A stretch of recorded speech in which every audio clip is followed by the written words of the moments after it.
wave of influence. So where is your tidal wave of influence going to go? Where are you going to be?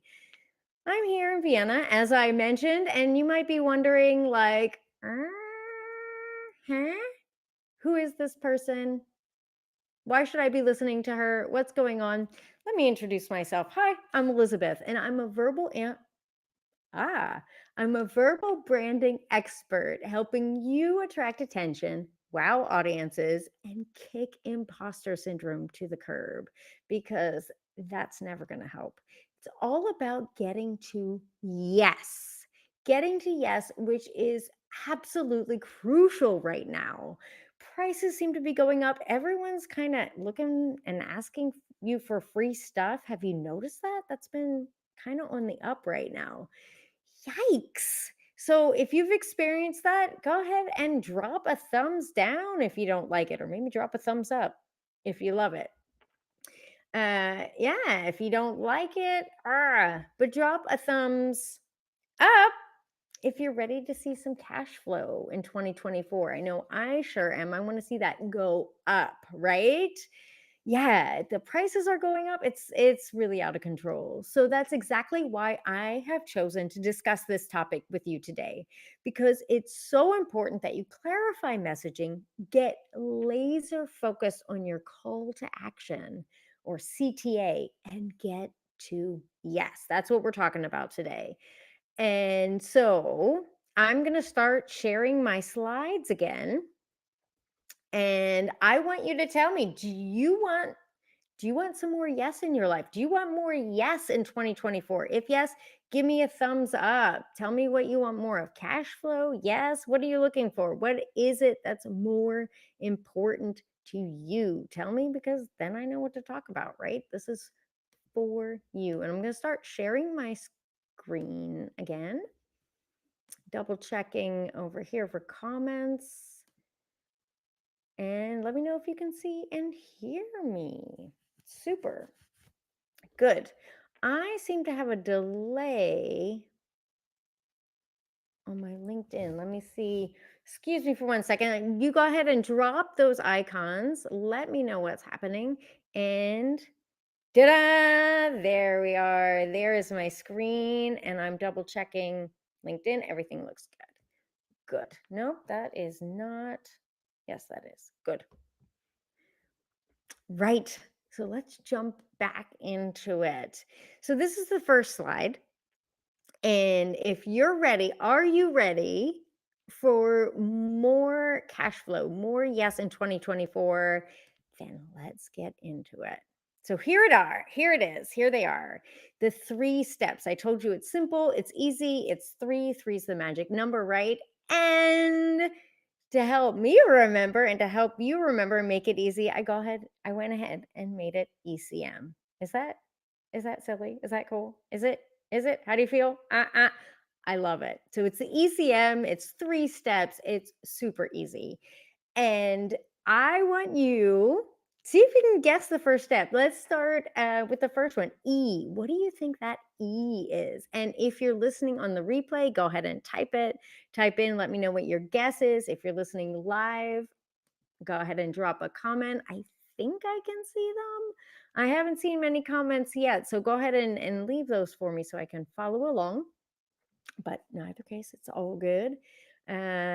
Checking to make sure I'm coming through. I just heard a horror story today that someone was recording for like 30 minutes before she realized that she wasn't coming through. So doing the best we can. I'm checking on some other devices. I have my phone here and it looks like we're good. So, anyway, let's go ahead and you can follow along. Maybe you're listening, not sure. So let's see. What is this E? What do you think this E is? You have a guess? Engage. That is the first letter of the ECM model. Dun, dun, dun. So engage. I found, and this is true for most people, I would say almost everyone, that people want to feel seen and understood. I'm going to say that again. People want to feel seen and understood. So that sounds great. That sounds easy. But like Elizabeth, how? How can I do that? And speaking of how, I'm going to try and adjust the screen. Can I make me bigger? Doesn't seem to want to do that. It keeps that bigger. So we'll just leave that there and I'll just stay on the side here. Yeah, it's all right. I thought I adjusted that previously. So people want, absolutely. Yeah. So they want to feel seen and understood, but how? When people ask that, they're like, well, tell a story. Tell a story. That's the quickest way to engage with your audience and connect. Yeah, okay, Elizabeth, but how? This is what I hear a lot. So, have you ever been told to use story? How has that worked for you? Go ahead and drop a few words in the comments or an emoji, just story in the emoji so I know what it's about, especially if you're listening on the replay. And I'm going to give you 5 quick tips. 5 quick tips to use story to help people feel seen and understood. So engage. So the first thing I want you to think about is the setting and the audience. Basically, who are these people? Who are they? What do they know? What do they don't know? What are their drivers? What are they looking for? And try and speak exactly to that. In fact, I'm going to speak very differently to a group of kindergartners than I would to a group of people at a retirement center or university students or LinkedIn live session. So know your audience. Who are you talking to? What are they bringing to the table? And where is their brain at that moment? That's the first thing. The second one is think about time and time stages. What do I mean by time stages?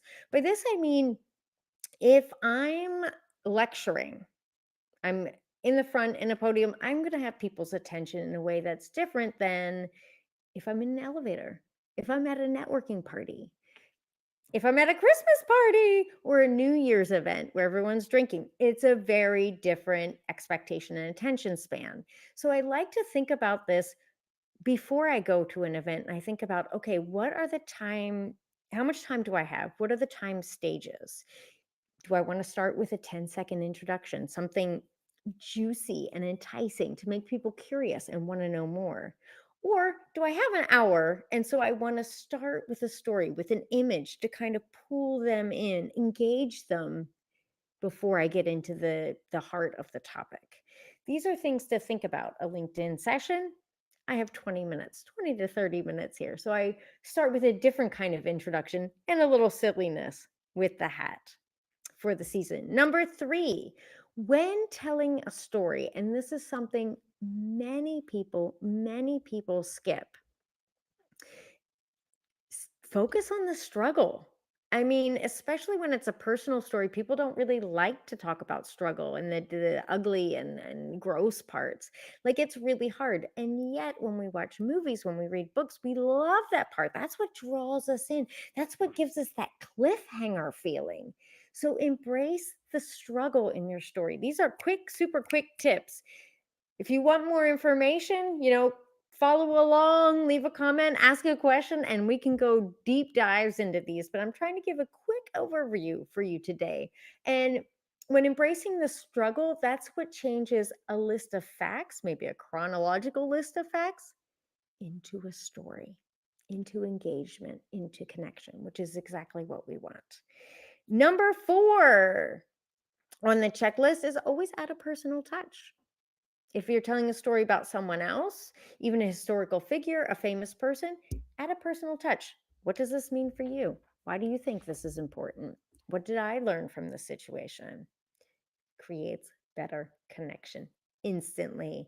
Once you have that better connection, we're talking about 10xing your impact. All right. Number 5. Number 5. Number 5. Do you see what I did there? If I start like this, and then I start talking, you're not sure, like, is she going to say something? Isn't she? What's going on? What's happening? I use something body language, a little body language bonus tip I want to give you because it's the end of the year and we're getting ready for 2024. And that is something I love to call pre gesture. to pre-gesture. Everyone knows to gesture, to use hands for numbers, to show excitement, to talk about your phone, gestures. But a pre-gesture is to move your hands, to move your body, to demonstrate I'm about to speak before I even open my mouth. And I welcome people to listen. It works amazingly well, especially in a group of people, at a party, at an end of the year event. So try it and let me know how that works out for you. So those are the 5 tips for engage, and I'm going lightning speed here, lightning speed. So what I want to ask you with those 5 tips, what are your aha moments? What did you hear that you don't want to forget? What is it that stood out to you? Was it the pre-gesture? Maybe it was about the time stages and thinking about that in advance. What were your aha moments? Even if you're listening on the replay, go ahead and leave a comment, send me a private message, let me know, and I'll respond and I will reply. Great. So those are the 5 quick tips. Now, so that was the E. Now I want to know, what do you think the C is? What is that C? What is the C? Any guesses? Go ahead and leave a comment. I were sitting in your position right now and I heard Elizabeth say, "What's the C? What's the C?" I would say connect, engage, connect, engage, connect. That's how it goes together, right? Right, but wrong. It is wrong. Why is it wrong? Why is it wrong? I'll tell you. Because it's call to action. Call to action. Elizabeth, call to action as a whole thing? Yes, because many people struggle with this. They either struggle to make the shift, the transition from engagement and chatting to action and making the ask, or they don't know when it's right, or is it appropriate, or can I ask? Do we have a close enough connection? Yeah, there are a lot of hurdles. And then even when it's like time to make the ask, people feel like, how do I do it? What's the right way to do it? I don't want to be pushy. I don't want to be weird. This is a Christmas party. This is a New Year's Eve party. I can't make an ask. So that's why number 2 is call to action. It's complicated and imposter syndrome does not help here, right? So call to action, call to action. And it's not only just us, but I've actually watched people crumble and just fall apart when it comes to this. Or sometimes wasn't even aware they were moving into the call to action part. And this isn't just sales. Sure, it can be sales. Sure, it can be an ask, but it can also be inviting someone to your party, asking them to bring a dish, um, asking them to set up a play date with your kid, whatever it is, asking for support on a project at work. What is your ask? What is it you want people to do, right? People want to feel inspired. They don't want to feel bossed around, told exactly what to do, micromanaged. No, people want to feel inspired. So, how can we do that? How can we make a call to action transition smoothly and appeal to their emotions? How, Elizabeth? But how? Have you heard these things? Have you been told that you should do these things?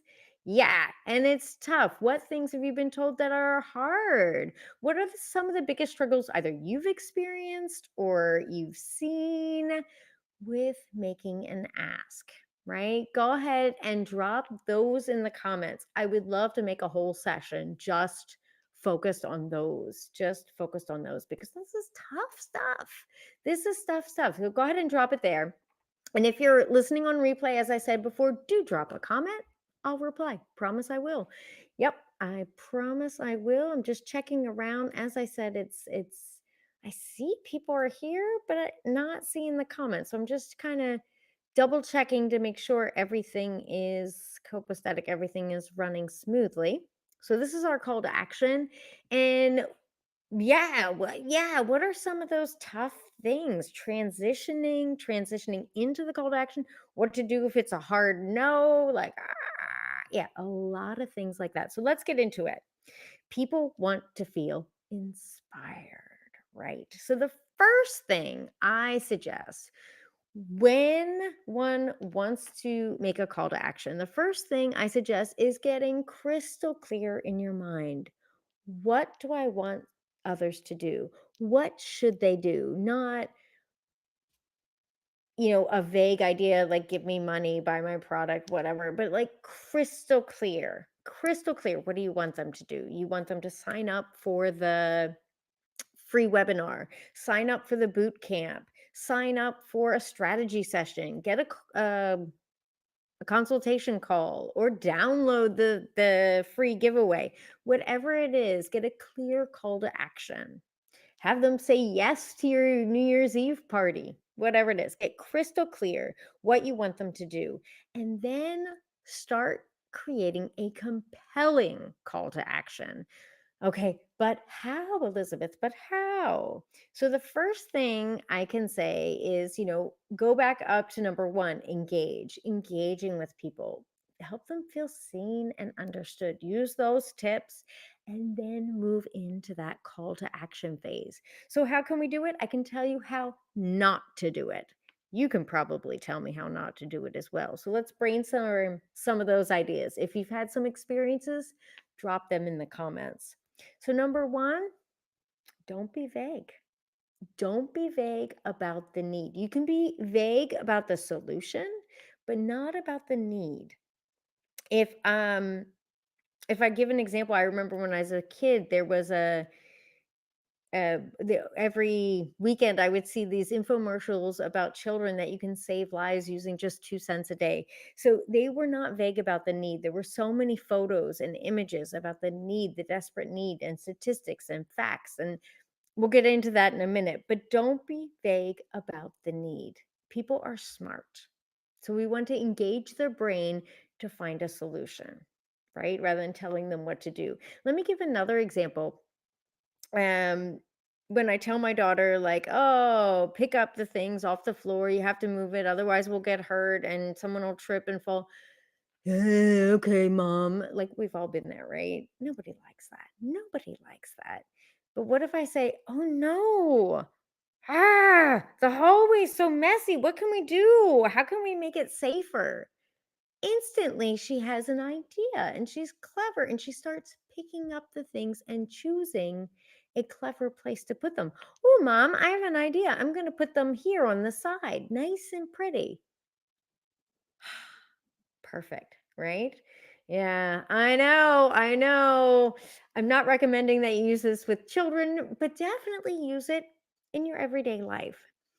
Don't tell people exactly what to do. Engage their brain, engage their natural human inclination to problem solve, to connect the dots. When we create that gap, our brains just want to connect the dots and find a solution. So use that to your advantage. So don't be vague about the need. Use the engagement strategies, connect with people on multiple levels, and create a compelling call to action. Create a compelling call to action. So, was there anything there that you heard? Any aha moments, light bulb moments, maybe something new that you hadn't considered before? If yes, leave those in the comments. Let me know. Let me know what's sticking, what's resonating with you today. And then, was it the about the connection? I think for that is such a cool one. For me, that's a huge aha moment, right? That connection, that problem solving. Rather than telling people exactly what to do, create a gap and give a little bit of time and space for people to find a way to connect that gap. That is such a powerful tool. Be clear about the need, be clear about the problem, be clear about things around the situation, but the actual connection, allow people to engage with you there and be problem solvers on their own. Awesome. Awesome. Awesome. Awesome. Awesome. Okay. Moving on. ECM. Engage. call to action, and what do you think that is? What do you think that is? What is that letter M? What? What is the letter M? Let's go ahead and look. Meaning. Meaning. People want meaning. They want to feel connected, part of something meaningful, right? Now, this one can be tricky. I'm not going to lie. This one can be tricky, especially if you haven't already established a tribe of followers or ripe with synergies and things like that. You can say, hey, meaningful, come into my community, come into my connection. Like, I've joined some really cool clubs and groups and networks. And once you're in, it's just so meaningful right from the start. Like the networking opportunities, business opportunities, totally available. It's ripe. But, or if you haven't set up a secret club. For example, I have a secret club. It's not secret. Professionals with kids. It's a great thing. And once you're in it, there's instant connections. You know, you're instantly involved with a group of like-minded people, right? Or at least people facing some of the same questions and struggles you are. So, oops. Right. So if you don't have a tribe, if you don't have a secret club, or even if you do, people want to feel connected to that, but you're not selling that probably when you're having your compelling call to action to say, come to my New Year's Eve party. But how can my message, Elizabeth, I could ask this, how can my message create a feeling of connection or inclusion when it's not about that? So to answer this question, it's quite similar to the letter E, that engage one. It's about creating that a feeling of being seen and understood, but it's more about being part of something. It's more about being part of something. So think of a time, when have you felt included or part of something? What gives you that sense or that feeling, right? Go ahead and drop that in the comments. When do you feel like, I'm part of this? I'm part of a movement. I'm part of a group of people. I can tell you, whenever I see someone with braces, especially an adult, I feel an instant connection. Like, I know what you're going through. Sucks, doesn't it? Like, yeah. We have a common thing. So think about times when you felt connected with a stranger. Instant connection. You're in a group, you're part of a movement, a wave. That's what we were talking about before, that wave of influence, that tidal wave of influence. When have you felt that? When have you felt included or part of something? Drop that message in the comments. And while you're writing that, I'm going to share my theory. I'm going to share my theory because in my experience, I found it's all about meaning. That's why, that's what this letter, that's what this letter M here is, right? All about the meaning. Some people think it's all about the base. I think it's all about the meaning. And when I feel connected to the meaning of the message, the core meaning of the message, I feel connected to everyone else who agrees. I feel connected to everyone else who agrees. Maybe you've experienced this with certain political discussions or certain community movements. When I feel connected to the core meaning of the message, I feel connected to everyone else who agrees, like a tribe of like-minded people, like I mentioned in the group I started earlier. And I suddenly feel like I'm not alone in my thinking. There are others like me. They share my thinking, my beliefs, my experience, whatever. I mean, obviously, just because someone has braces doesn't mean we have all the same beliefs or we're a carbon copy of each other. But we're experiencing the same thing. We're putting a lot of money probably in the same place, right? So, whatever it is, it creates that connection. So, when talking with others, with communicating, how can we create the sense of community? How can we create it, Elizabeth? What can we do? I'm so glad you asked. So, number one, get crystal clear about that key statement. What is the meaning? What is the core message that you want to share? Number two, this is, I mentioned this before, but I'm going to say it again because this is crucial here. Use statistics, use facts, use research, use data, use science that works for you. Use imagery, use any tools you can that works for you and supports your message, right? Bring people on board there. Number 3, before you even start speaking, before start writing, before you start planning, stop and think, what should they remember? What should they remember after everything's been said and done? What do you want them to remember? Because people don't remember a lot, especially nowadays, right? Especially me. I'm going to say especially me. So, what do you want them to remember? I'm often talking about my bandwidth. Like, I just can't hold it here. I mean, that's for tomorrow, Elizabeth, to look up and worry about, not today. Number 4, what should they remember? And this is crucial. How should they feel? How do you want them to feel when they're listening to you, when they're hearing your story, when they're engaging with your content? How do you want people to feel? And I can tell you right now, because people will forget what you say, people will forget what you did, but people will never forget how you made them feel. Personal paraphrase from Maya Angelou. Excellent quote, powerful meaning, powerful message. I always give the example of my second grade teacher. Love my second grade teacher, Miss Yannick. Hello, if you're watching. And, I can't remember the exact thing she said. I can remember maybe a few fuzzy memories of what she did, but I will never, ever forget how she made me feel.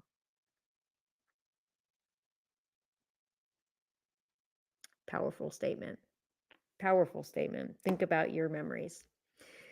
So we are at 2:28, almost cutoff time. Cha-ching, cha-ching. I can hear the jingle bells ringing. It's time for me to get a move on. Check the last slide. Follow me for more tips to help you connect with your audience. And yeah, but before we do that, oops, back up a second. So wait, stop, Elizabeth. Meaning. Let's go back to the meeting. What are your aha moments? What were your light bulbs? What did you hear that you really don't want to forget? Write it down.